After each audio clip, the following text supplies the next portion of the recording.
Muy buenos días para todos.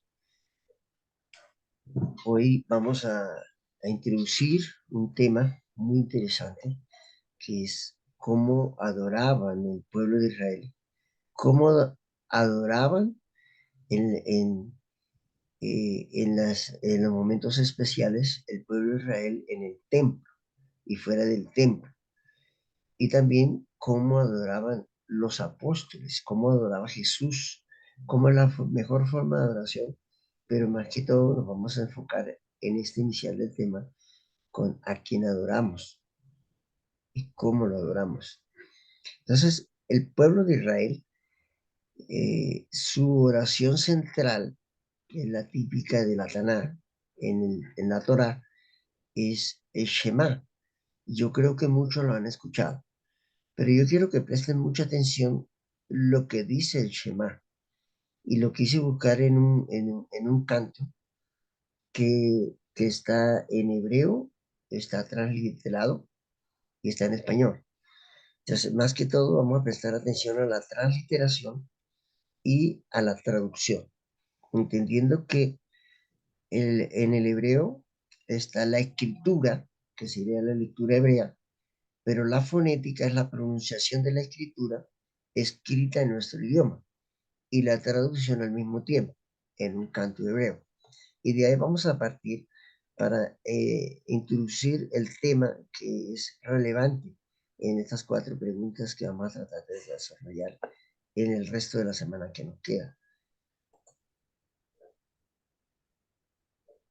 Entonces, este es el Shema. Bueno, mi nombre es Luis Bejarano y estoy encargado de este tema y trataremos de desarrollar lo más claro posible. Entonces vamos a escuchar el Shema de Israel.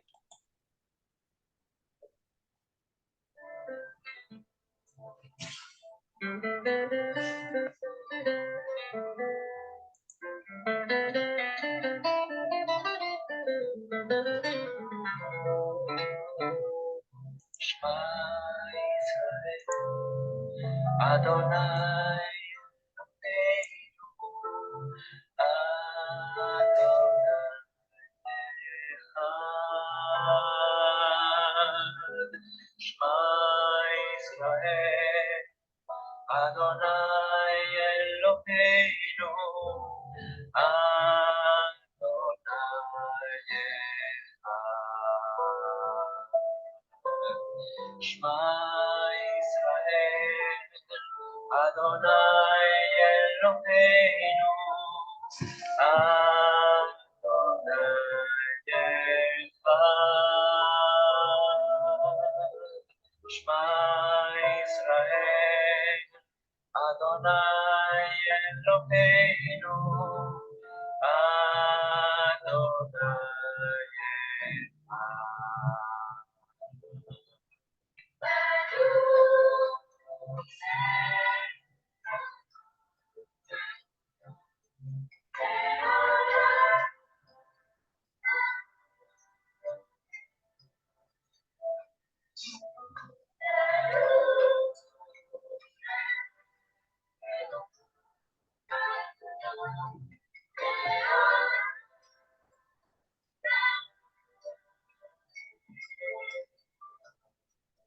ואהבת את אדוני אלוהיך בכל לבבך ובכל נפשך ובכל מאודיך. והיו הדברים האלה אשר אנוכי מצווך היום על לבבך.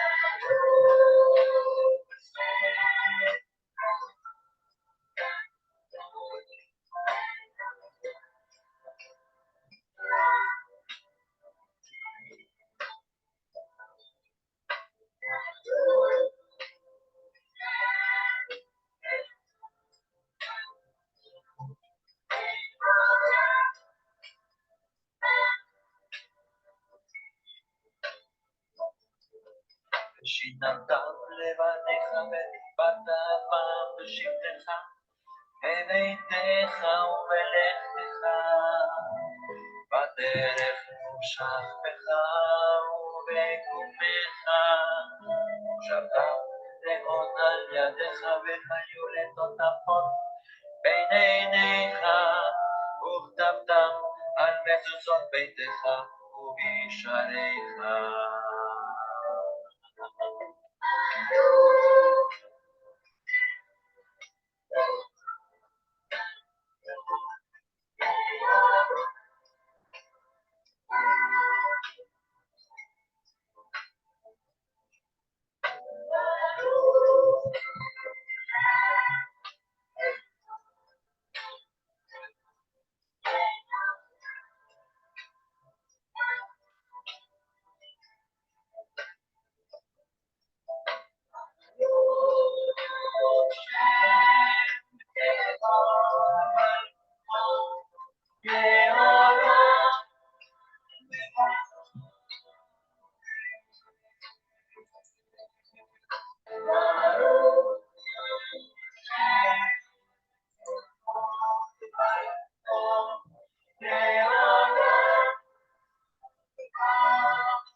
Muy bien.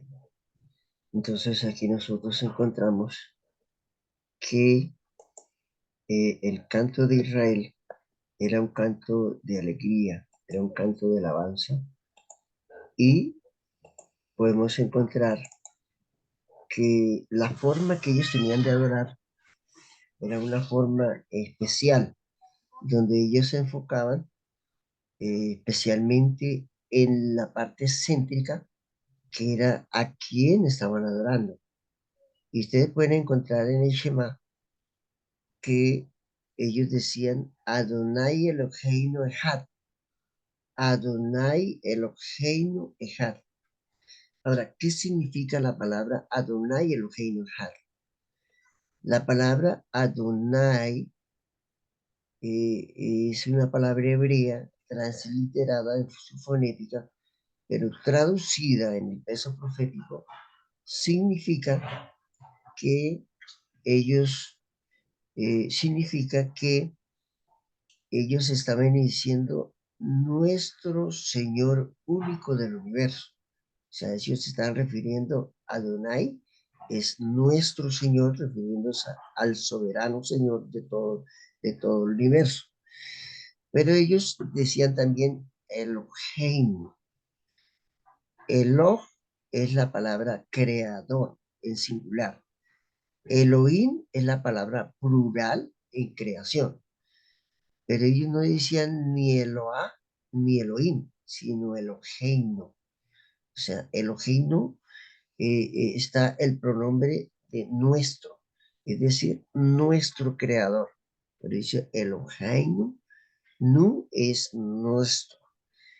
Y Eloheinu es nuestro creador. Por eso tú eres el soberano, nuestro Señor, nuestro creador, ¿sí? Ejad. Ahora, la palabra Ejad aquí es muy importante, porque la palabra Ejad es la unidad que especifica la agrupación. Por ejemplo, una familia es un Ejad. El día y la noche es un Ejad. Cuando adoramos, seamos uno, como Él fue uno, es un Ejad. Por eso en el libro de Génesis, cuando dice, y fue en la tarde y la mañana, fue la tarde y la mañana, dice que es un Boker, un Laila Had. Es decir, que cuando se une el día con la noche, es un Ejad. Pero ¿a quién debemos adorar? Mire esta parte importante aquí, que ustedes las pueden estar viendo, y es lo que se refiere aquí a la forma en que David adoraba al Señor. Dice que en el tabernáculo de David, cantores y músicos adoraban y alababan a Dios continuamente ante el arca del pacto, lo que constituía una liberación inaudita prohibida en el tabernáculo de Moisés. Es decir, que la forma de adorar era directamente hacia dónde? Al arca, al arca del pacto. Ahora, si nosotros nos trasladamos hoy en día al arca del pacto, ¿en dónde está el arca del pacto? ¿Ya? El arca del pacto está en el lugar santísimo. Ahora, el arca del pacto había sido llevada por varios lugares, ¿verdad? Porque ellos no tenían un templo, ellos tenían un tabernáculo, un Mizcán, es decir, ambulaban por diferentes lugares, pero su adoración estaba enfocada directamente ¿a dónde? Al arca del pacto.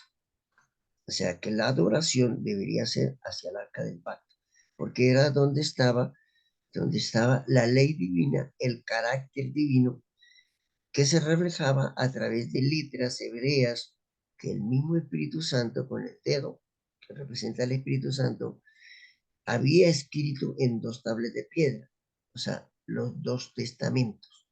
El testimonio divino estaba reflejado allí y ellos la deberían adorar allí porque allí se manifestaba la Shekinah, que era la gloria de Dios cuando era aprobada por el cielo.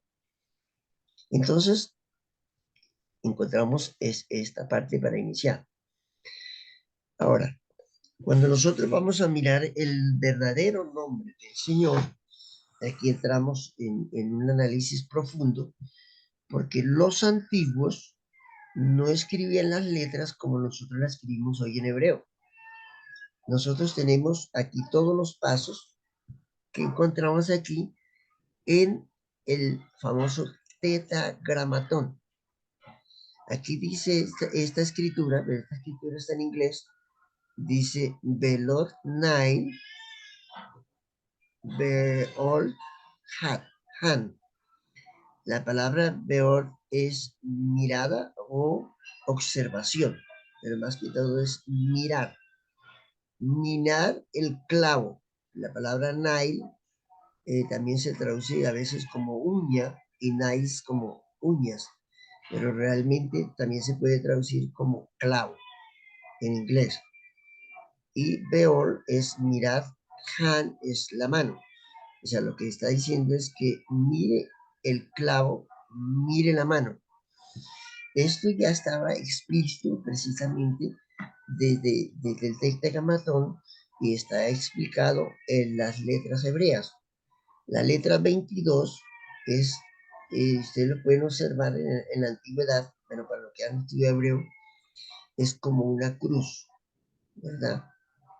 Donde allí finaliza el recorrido de la historia del pecado. Desde que se inició hasta que finaliza, es el recorrido de las 22 letras hebreas, que en griego sería el alfa y el omega. Alfa, primera letra, omega, última letra de la escritura griega, de las letras gregorianas. Pero en hebreo es el Al-Staf. O sea que cuando dice en el libro de Apocalipsis o Revelación, yo soy el alfa y el omega, eso es una traducción, porque él debe decir, yo soy el Al-Staf. Y eso se encuentra precisamente en el primer versículo de Génesis. En el principio creó Dios los cielos y la tierra, ¿verdad? Esa es precisamente una mala traducción, porque en el sentido hebreo no está diciendo exactamente eso. Sí tiene algo de verdad, pero tiene algo mucho más profundo que lo he explicado en los temas anteriores. Bereshit bara Elohim, ya, Bereshit bara Elohim et hashamein ha'eres. Eres es tierra.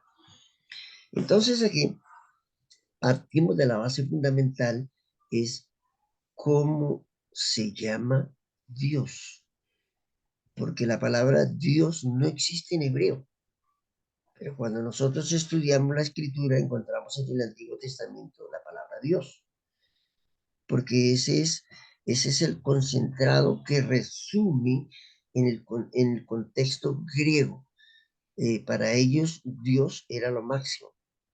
Entonces, para darle a entender a los pueblos, nosotros hablamos en el lenguaje de ellos, pero nosotros sabemos hablar en el lenguaje de ellos, pero traerlos al lenguaje original del cual realmente se enseña cómo es Dios, ya, cuáles son sus atributos o títulos o esencias, y de eso precisamente nos vamos a centrar en el día de hoy.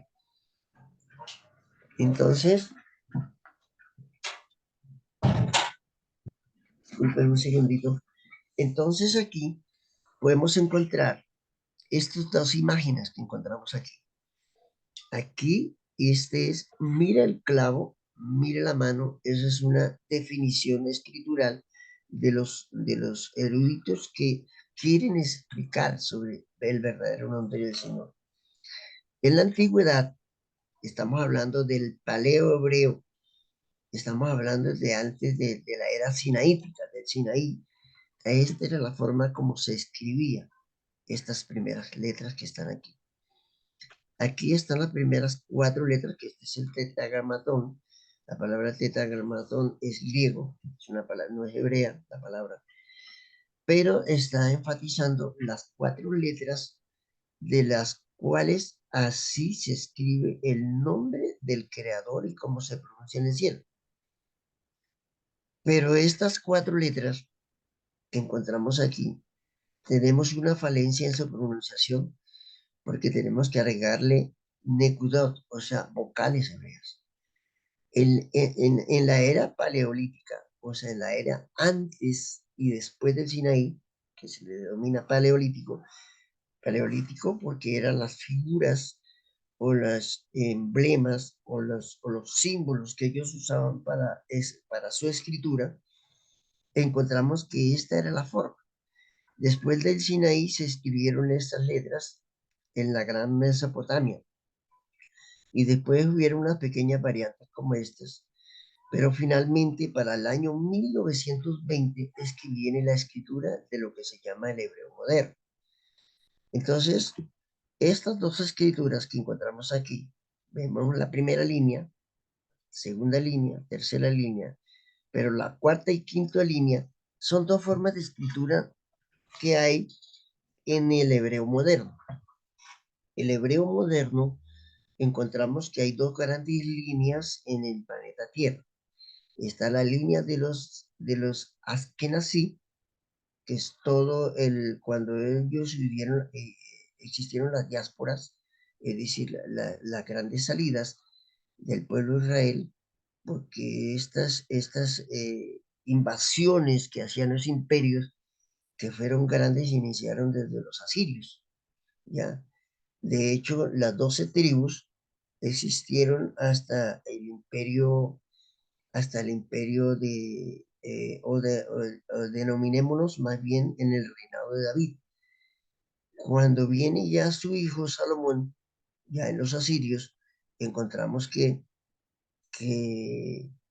que los asirios tuvieron bastantes diferencias entre las tribus, y entonces se dividieron las tribus del norte y las tribus del sur, y entonces las 10 tribus del norte se esparcieron por la tierra y dejaron de comunicarse entre sí durante el imperio de los asirios. Aquí encontramos nosotros que después del imperio asirio viene el imperio babilónico, pero ya en el imperio babilónico solamente cuando dice que el imperio babilónico fue y cautivó a los judíos, está hablando de las dos tribus, ¿ya? De las dos tribus del sur. Estas líneas que encontramos aquí todavía perduraban aquí. Esto, en la Gran Mesopotamia, cuando ya estaba el imperio babilónico, encontramos la segunda y tercera línea, que era el lenguaje que se usaba de los hebreos en el tiempo de los babilonios. Y eso continuó hasta cuándo. Continuó por el imperio de los medios de los persas, por el imperio de los griegos, e incluso cuando Jesús vino todavía se usaba estas escrituras, especialmente la segunda y tercera línea. Ya por allá por el año 700, 800, en el séptimo siglo, es que aparecen los famosos masoretas.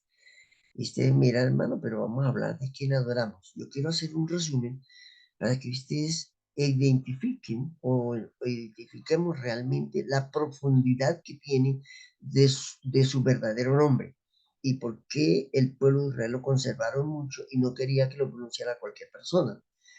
Por eso el Señor, a través de la historia, Él quiso manifestarse no directamente a través de su nombre, sino a través de esencias, a través de títulos. Y por eso el nombre verdadero de Él está aún oculto hoy en día. El pueblo de Israel se cuida mucho.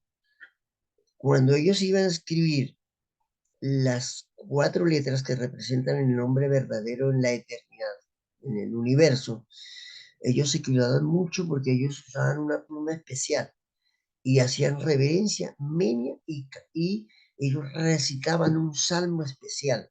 Ellos recitaban una melodía en honor y respeto cuando lo iban a pronunciar. Entonces, si el Señor hubiese permitido que hoy en día se pronunciase su verdadero nombre, pues eso sería un burlesco, ¿verdad?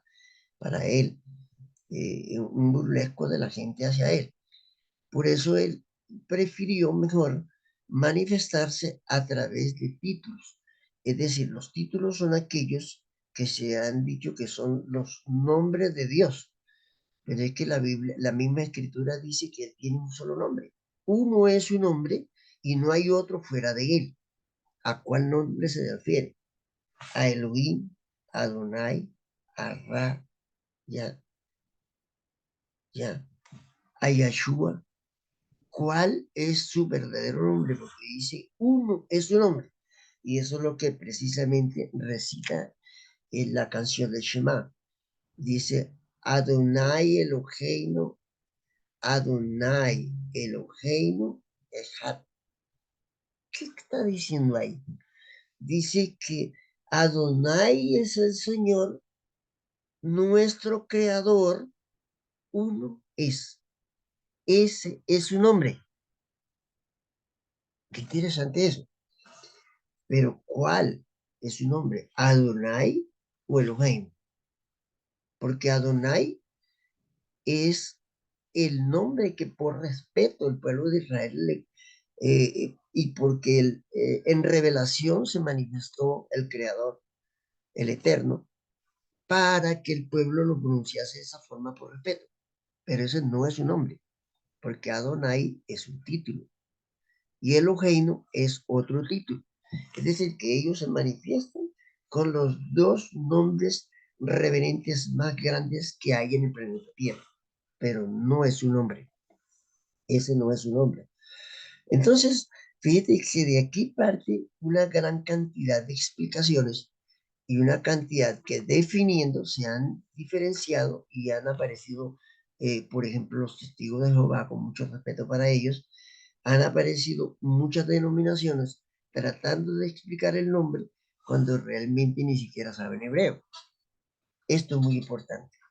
Entonces aquí finalmente encontramos que estas cuatro letras que ya en el hebreo moderno a partir de 1920 estamos muy recientes, es que aparecen las letras que hoy día conocemos en los grandes libros que hoy encontramos, como el Taná, la Shema, el Shematim, la Torá, la Taná y los Ketubín, todos estos cantidades de libros que hay más de 200 libros en hebreo hoy día nos aparecen en cuáles letras, en las letras del hebreo moderno.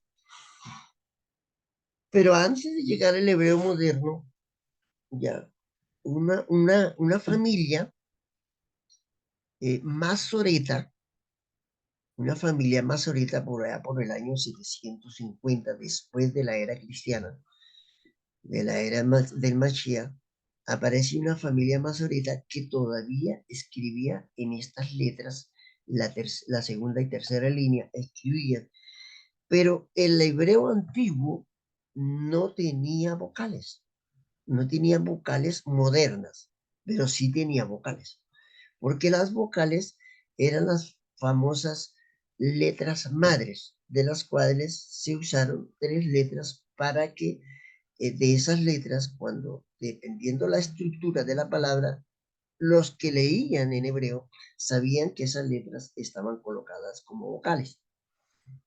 Y una de las letras más significativas es la letra es la letra Vav, ¿ya?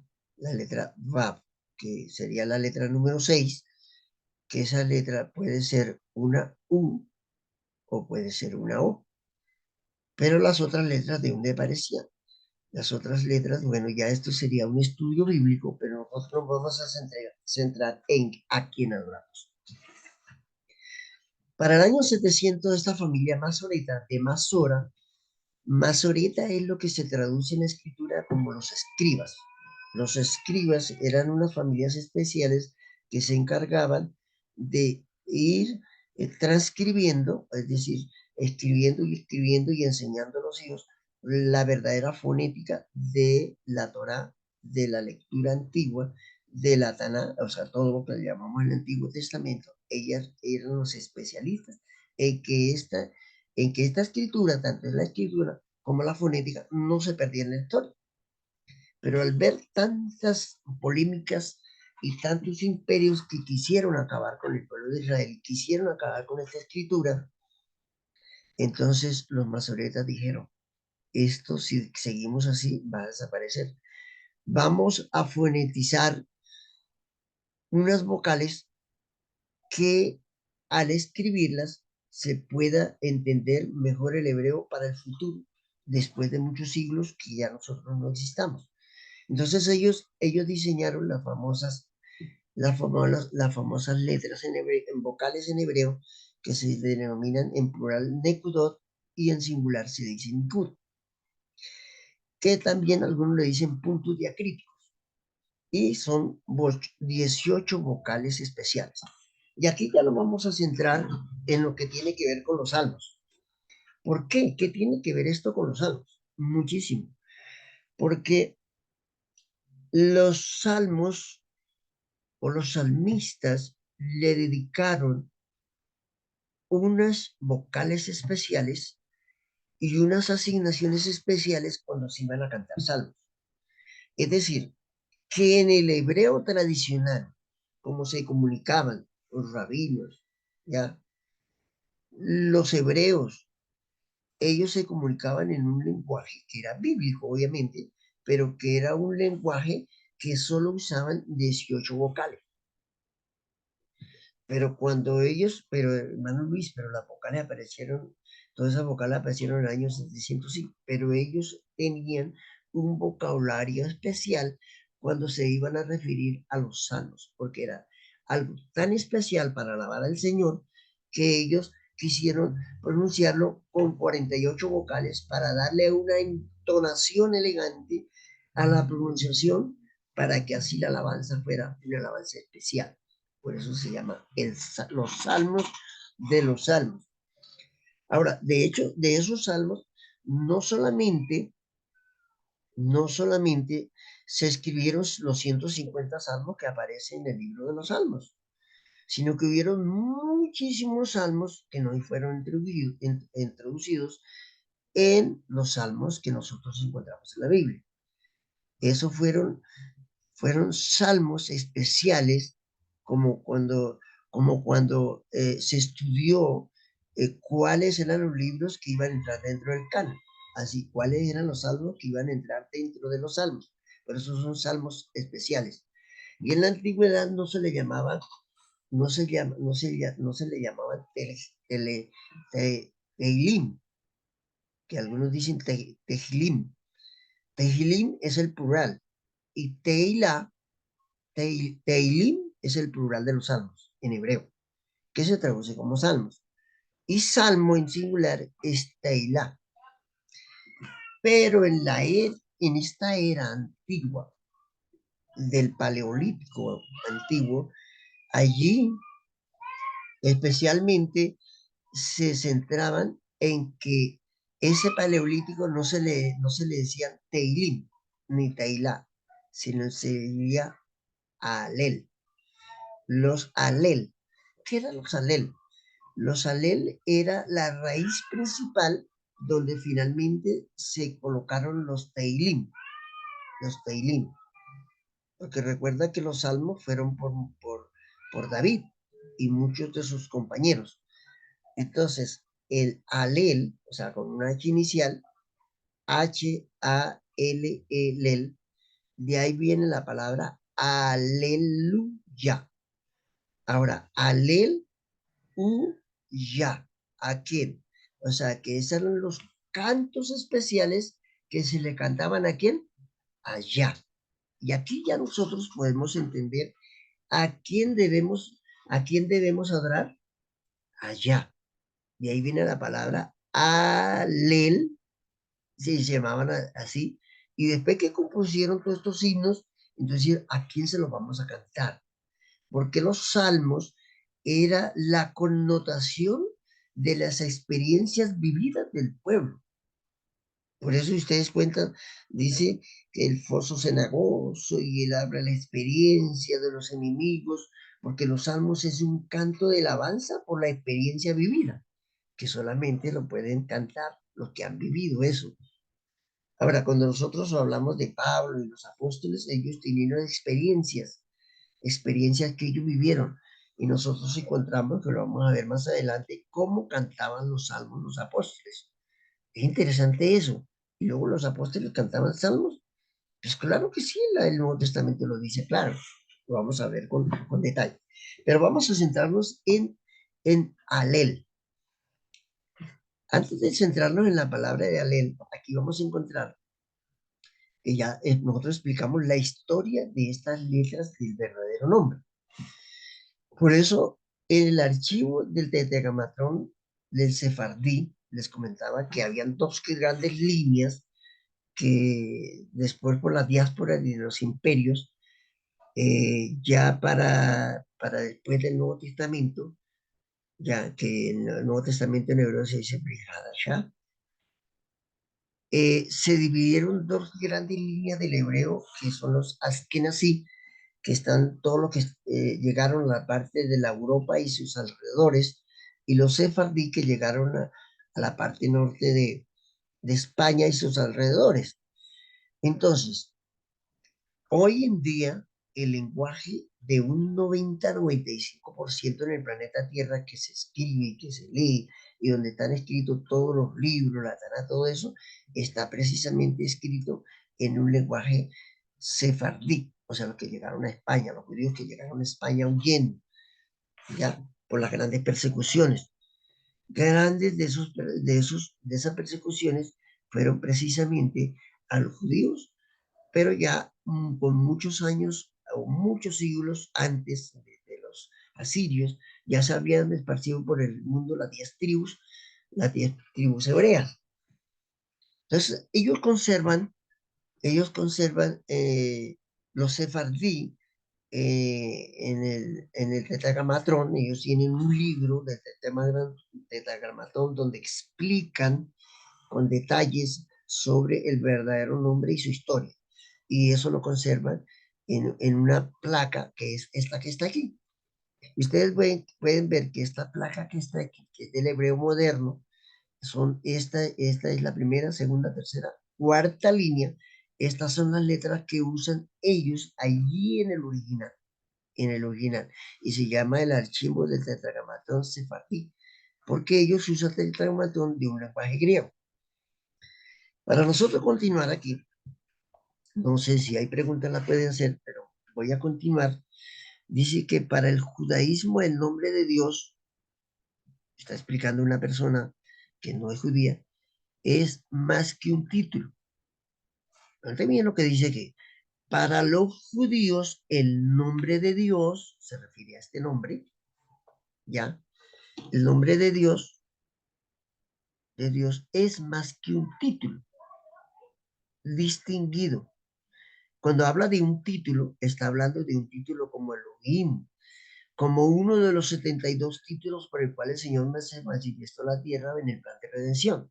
Es más que un título, porque nosotros tenemos un nombre, pero tenemos títulos. Hay personas que tienen incluso varios títulos. Puede ser un abogado, puede ser un ingeniero, puede ser un profesor de alguna línea titulada, de un título que tenga, puede ser un geógrafo y muchos títulos que hoy día otorgan las universidades, pero ese no es su nombre. Por eso dice aquí, para el judaísmo el nombre de Dios es más que un título. Para los judíos, y esto quiero explicarlo aquí, para los judíos el nombre del creador del eterno, él tiene un nombre, pero ellos no lo revelan a cualquiera.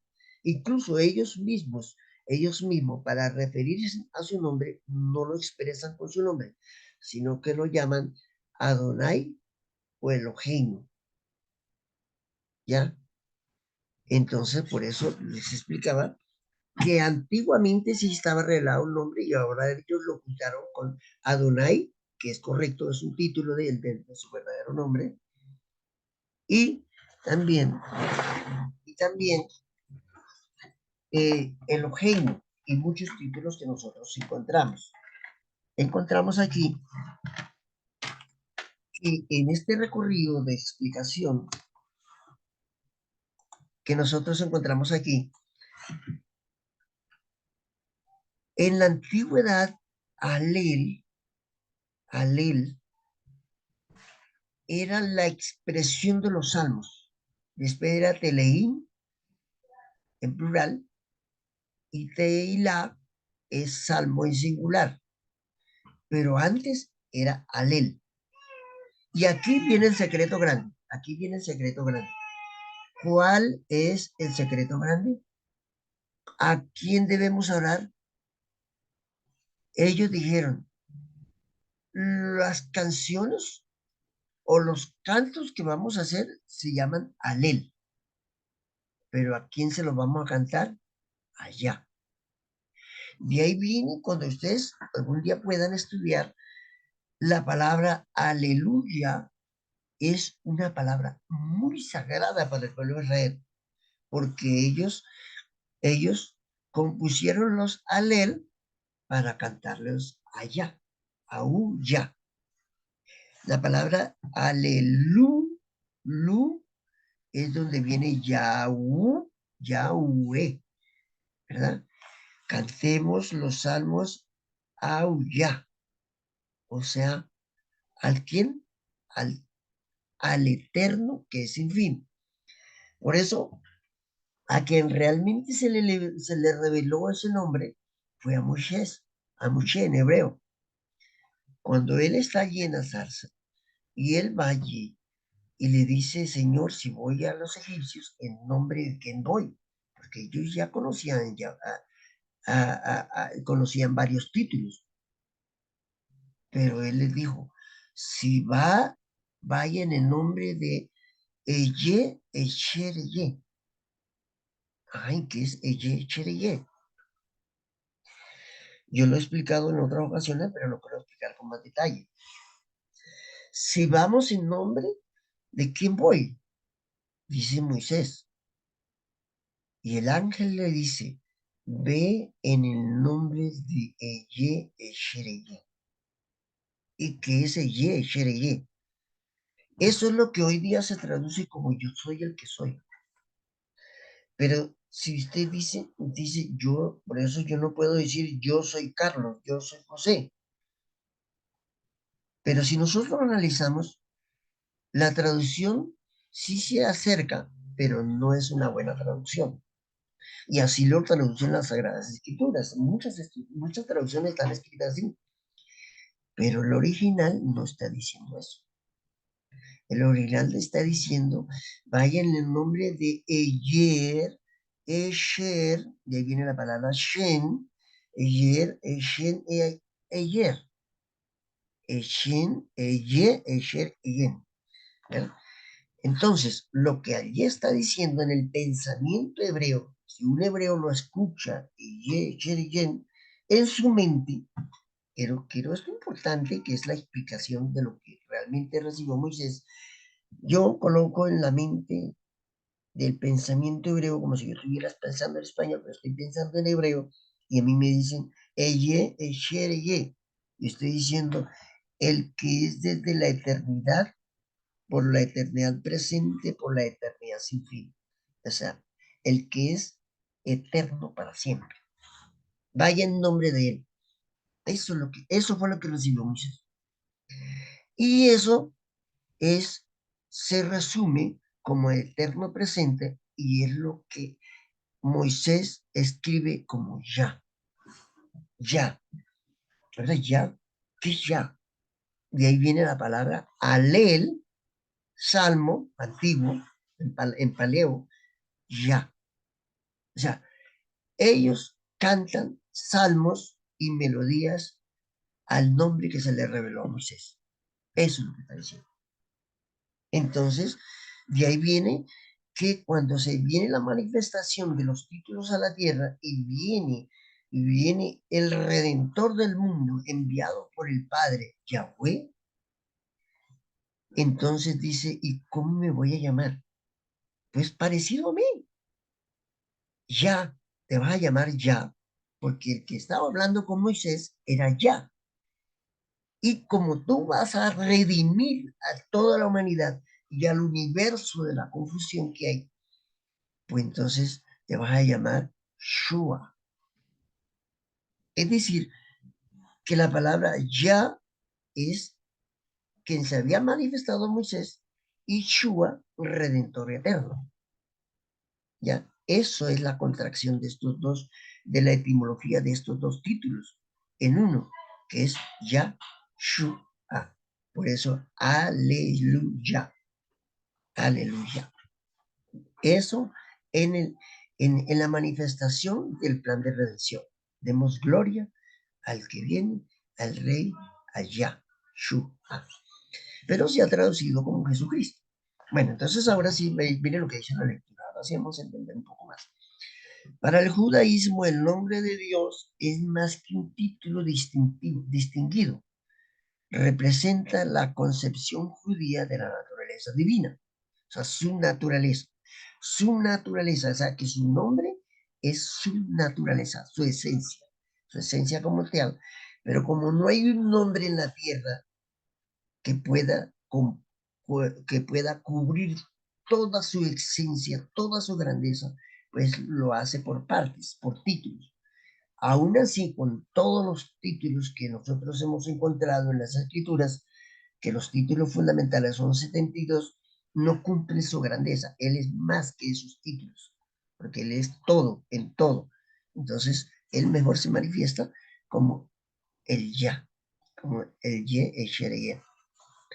Bueno, continuamos, dice Dios, con su pueblo judío. Sobrecogidos por los sagrados de los nombres de Dios, aquí le dice los nombres, pero son títulos de Dios, es que está usando palabra griega, y como medio de mostrar respeto y reverencia hacia ellos. Obviamente que hay que presentar respeto a sus nombres, a sus títulos, a sus esencias, pero son nombres del verdadero nombre. O sea, por eso muchas personas han dicho, ay, ¿cuántos nombres tiene Dios? Si la Biblia dice que uno es un nombre y no hay otro fuera de él. Claro, uno es un nombre y no hay otro fuera de él, pero refiriéndose a su nombre, no a sus títulos, porque él tiene muchos títulos, pero aquí estamos en un problema que le llamamos nombres. Y cuando le llamamos nombre, entonces nos confundimos. Ay, ¿cuántos nombres tiene Dios? Se llama Elohim, Adonai, Ra, el, el Redentor, el Mesías, el Yahshua. Al fin, ¿cuál es su verdadero nombre? Son títulos. Los escribas del texto sagrado pausaban antes de copiarlos y usaban términos de reverencia para mantener oculto el verdadero nombre de Dios. O sea, ¿cuál? El que se escribía con estas letras. Los diferentes nombres de Dios, o sea, los diferentes títulos, que lo estoy tratando de traducir porque se puede confundir uno, los diferentes títulos de Dios en el judaísmo representan ¿a quién? A este nombre verdadero. Ellos le dicen Dios. Pero porque aquí está escribiendo no un hebreo, sino un intérprete de las escrituras. ¿Verdad? Tal como es conocido, así como los aspectos divinos que se le atribuyen. Los aspectos divinos que se le atribuyen son los títulos. Bueno, aquí ya nosotros nos alejamos un poco y entramos a la era de los asirios, las eras de los grandes imperios a partir de Babilonia, y este era el lenguaje que usaban. Porque los lenguajes se comenzaron a escribir de esta forma, precisamente esta primera línea y segunda, porque las grandes tribus hebreas que se esparcieron, que también eran parte de los árabes por los ismaelitas, pues ellos al dividirse comenzaron a escribir diferentes escrituras, o sea, comenzaron a distorsionar la verdadera escritura original. Entonces nosotros encontramos aquí que, por ejemplo, en Números, el 24, el 26, el tetragrama del fenicio, fíjate que el fenicio, estas eran las letras que se escribían aproximadamente en los años 1100, como le decía, de los asirios, que los asirios vinieron más o menos del año 1000 al año 300 antes de Cristo, ¿ya? El arameo en el siglo X antes de Cristo, que ya comenzó el idioma del arameo. De ahí vienen los árabes, porque los arameos vienen de árabes, eran precisamente esas tribus que apoyaron al rey Nabucodonosor, eran los árabes. Porque los árabes apoyaron, recuerda que ahí menciona en el libro de Daniel que esos que apoyaron a Nabucodonosor eran tribus que apoyaron porque ellos consideraban a los judíos como enemigos. Porque aquí vienen las dos descendencias, la descendencia de Isaac y la descendencia de los ismaelitas, ¿sí? Hasta el siglo primero de la era cristiana. Y escritos hebreos modernos. Ya veremos los escritos hebreos modernos del siglo XIX, por decirlo así, que comienza como en 1880 y se define en 1920. Ya viene lo que es la famosa, el tetragramatón, que es considerado el nombre de Dios por excelencia, identificándose a sí mismo ante Moisés. ¿A sí mismo ante quién? Ante Moisés. Y ocurre unas 6.828 veces en total en la edición de la Biblia hebraica Sturgatensia, que fue una de las primeras Biblias que existieron, ya del texto masorético. Debido a que por mucho tiempo los judíos consideraron una blasfemia pronunciar directamente el nombre de Dios, o sea, con estas letras, el tetragramatón perdió su vocalización, ya la vocalización tradicional, siendo finalmente sustituido por Adonai. O sea, que ese verdadero nombre, como se lo pronunciaban en el paleo, en la antigüedad, se fue perdiendo, pero no porque ellos lo perdieron, sino porque ellos lo quisieron ausentar. Y entonces lo reemplazaron por Adonai o por Elohim. Y finalmente le colocaron Shem. Shem, que la palabra Shem significa nombre, pero nombre refiriéndose a quién, al verdadero nombre. Por eso dicen Hashem, o sea, el nombre. Ellos ya hoy día no dicen casi Adonai, ni dicen Elohim, ¿sí? O lo dicen cuando están en una explicación, eh, en el Sanedrín o en las partes especiales, pronuncia ese nombre porque para ellos es muy sagrado, siendo que es un título. Pero su verdadero nombre dice, no, eso no se lo revelamos a nadie, porque el mundo comienza a blasfemar su nombre, a colocar su nombre para cualquier cosa. Es decir, que si nosotros queremos referirnos a quién vamos a adorar, con qué nombre vamos a adorar, y eso lo vamos a ver muy sencillo en el próximo tema de mañana.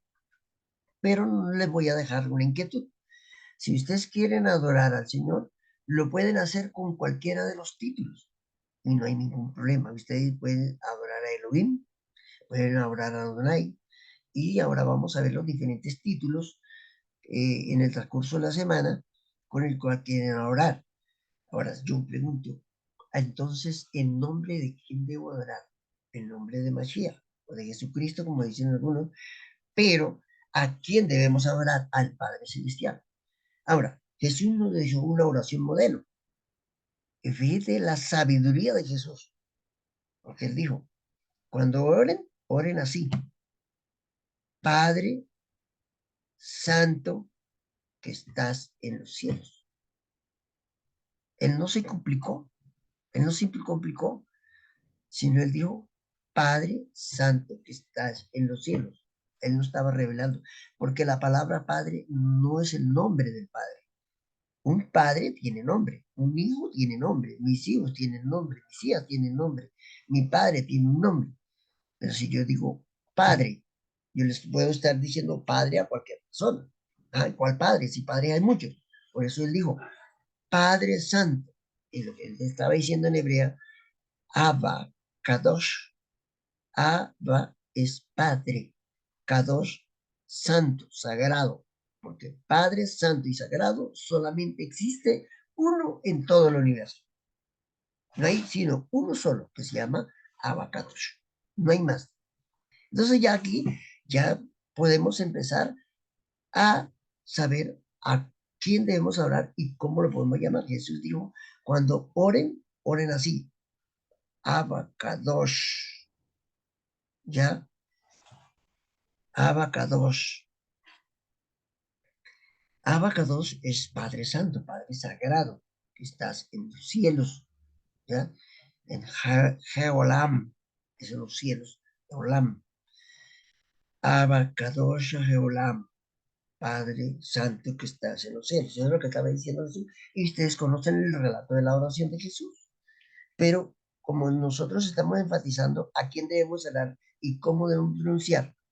Ahora, si nosotros queremos hacer una oración específica, resulta que los 72 títulos que él dejó son específicos. Por ejemplo, si yo quiero orar por el médico de médicos, digo Rab Abacadosh. Yo digo, médico de médico es Rab, ¿ya? Entonces, nosotros, si aprendiéramos los títulos que él tiene, pues nosotros, si estamos enfermos, lo llamamos por el título del médico de los enfermos. Si lo queremos mencionar como nuestro creador, entonces oremos en el título de Elohim o Eloheinu, nuestro creador. Y sería maravilloso porque nosotros estamos pidiendo en una oración específica por la función que él está ejerciendo, que es el médico de médicos. Si digo, Señor, tú que eres el Señor único, Rey de reyes de todo el universo. Eso es exaltarlo, porque el Señor único no es el diablo, ni es un ángel. El Señor único es el Señor de todo el universo, el creador de todo el universo.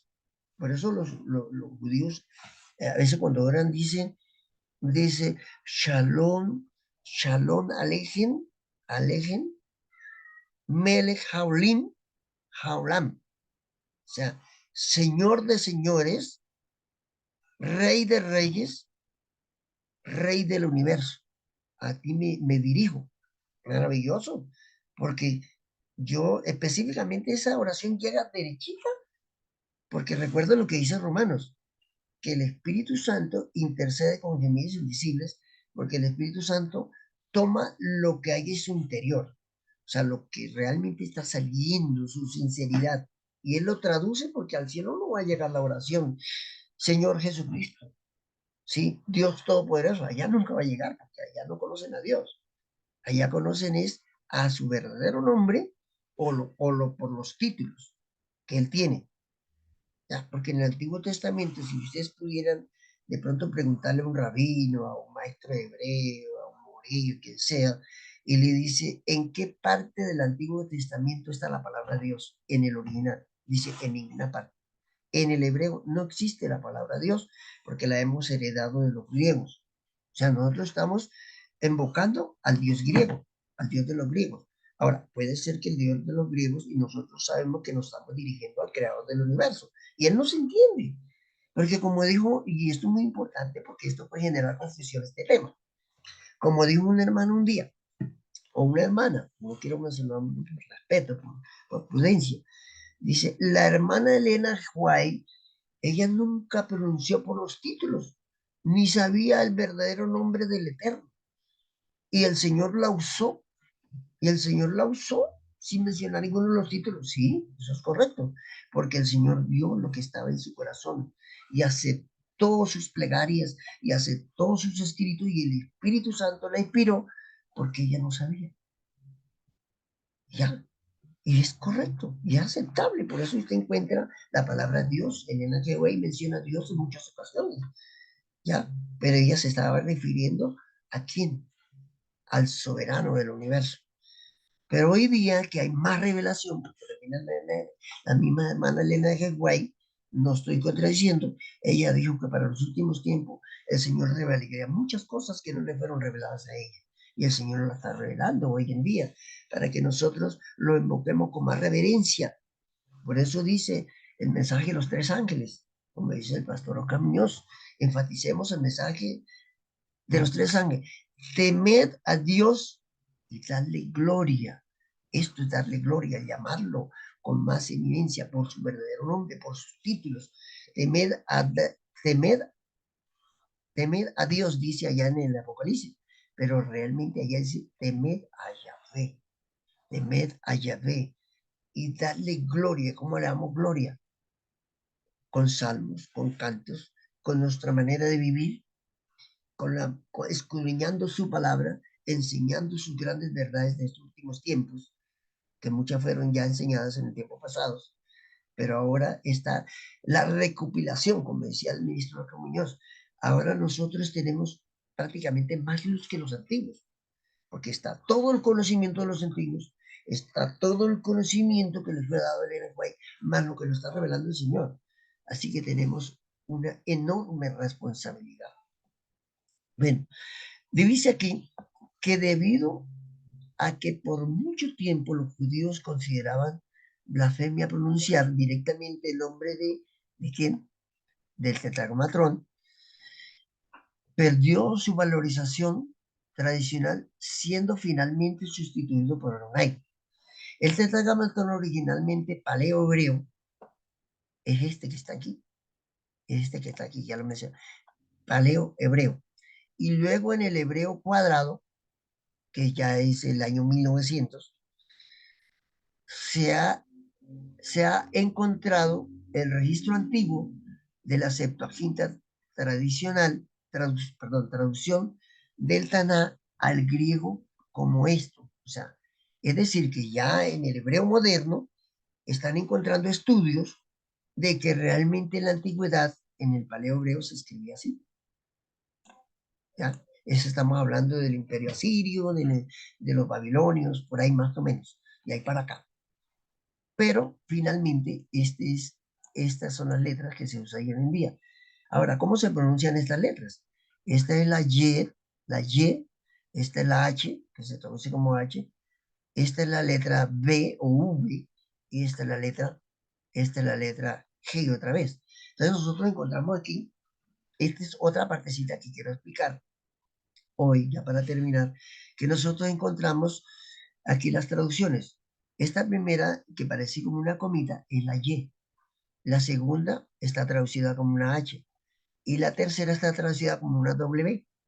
Pero aquí también entran de pronto en problemas algunos maestros hebreos. Porque en el hebreo no existe la W, existe la V acentuada. Y para la V acentuada se usa unas vocales hebreas, una nekudot, que la acentúa la palabra sin colocarle W. Así que aquí no es YHW, sino es YHV, H. Así es el verdadero original allá. Allá no hay ninguna W, porque en las 22 letras hebreas, ninguna se traduce como W, ninguna. Y aquí se está refiriendo a la letra 6. Y la letra 6 usted la pueden ver en la traducción de las 22 letras y es una V, que también es una letra madre o una letra que se usa como vocal. Sirve para varias vocales. Muy bien.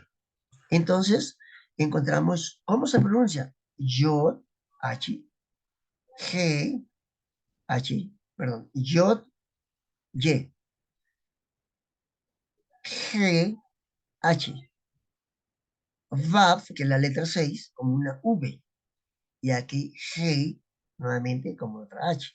O sea que, por eso, el verdadero nombre de Dios, del creador del universo, debe llevar 4 consonantes. Y ustedes encuentran que en los 72 títulos, ninguno de los 72 títulos lleva las 4 consonantes, sino que toma 2 o 3 consonantes porque son esencias de su verdadero nombre. Esto es muy importante, que casi muy poco lo explico. Es que ustedes van a encontrar, por ejemplo, si usted busca la palabra Elohim, en Elohim no aparece la Yod, ¿ya? Pero sí aparece la H, ¿ya? Entonces, Elohim. Entonces, eso es muy importante. Que los títulos, ninguno de los títulos tiene las 4 consonantes de su nombre, sino tiene parte de las consonantes de su nombre porque indica que son parte de sus funciones en el universo. Bueno, aquí vamos a terminar esta partecita por hoy, porque el tiempo se nos fue. Y dice que el significado y etimología del tetragramatón son de origen desconocido. La tradición judeocristiana, por lo general, sigue el pasaje de Éxodo 3:14, yo soy el que soy, pero realmente es el eterno, ya. Ya debería ser su traducción, que sería, o sea, la mejor traducción debería ser el eterno, porque el eterno solamente hay uno, como una interpretación de la naturaleza de Dios. Bueno, y hoy pues vamos a dejar hasta aquí y damos gracias porque el Señor nos ayuda cada día a despejar y vamos a terminar con una oración. Padre de la gloria, Padre eterno, bondadoso, Rey del universo, te damos gracias en esta mañana. Oh Abacadosh. Por tus bendiciones, por darnos el privilegio de escuchar tu palabra cada día. A veces damos enseñanza y a veces aprendemos porque esa es la ley del aprendizaje. En Yahshua te lo pedimos todo. Amén, amén y amén.